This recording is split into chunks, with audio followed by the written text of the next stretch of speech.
40 માસૂમના જીવ તાળવે ચોંટ્યા। સુરતમાં school bus ખાડામાં ખાબકતા બાળકોએ ચીસાચીસ કરી લોકો દોડી આવ્યા અને તમામને બારીમાંથી બહાર કાઢ્યા। મોટી દુર્ઘટના ટળી। સુરતમાં વરસાદને કારણે ઠેર ઠેર રસ્તાઓનું ધોવાણ થઈ ગયું છે। આજે સવારથી છૂટોછવાયો વરસાદ પડી રહ્યો છે એટલે રોડ સાઈડમાં પડી ગયેલા ખાડામાં પાણી ભરાઈ ગયા છે। ત્યારે દાંડી રોડ પર 30 થી 40 બાળક ભરેલી સ્કૂલ બસ અચાનક ખાડામાં ખાબકી હતી અને ત્રાસી થઈ ગઈ હતી। આથી અંદર રહેલા બાળકોના જીવ તાળવે ચોંટી ગયા હતા અને ચીસાચીસ કરી મૂકી હતી। ઘટનાની જાણ થતાં જ આસપાસમાંથી લોકો દોડી આવ્યા હતા અને તમામ બાળકોનું કાચની બારીમાંથી બહાર કાઢી રેસ્ક્યુ કર્યું હતું।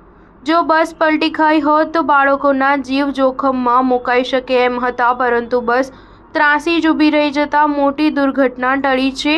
પ્રાપ્ત વિગત મુજબ દાંડી રોડ પર સાકેત ચોકડી નજીક મહારાજા અગ્રસેન ઇન્ટરનેશનલ સ્કૂલની બસ કતારગામ વિસ્તારના બાળકો લઈને સ્કૂલે આવી રહી હતી, ત્યારે અચાનક ખાડામાં ખાબકીને ત્રાસી થઈ ગઈ હતી। ઘટના જોતા જ સ્થાનિક વાહન ચાલકો અને શિક્ષકો મદદ માટે દોડી આવ્યા હતા। બાળકોને એક પછી એક કાચની બારીમાંથી બહાર કાઢવામાં આવ્યા હતા।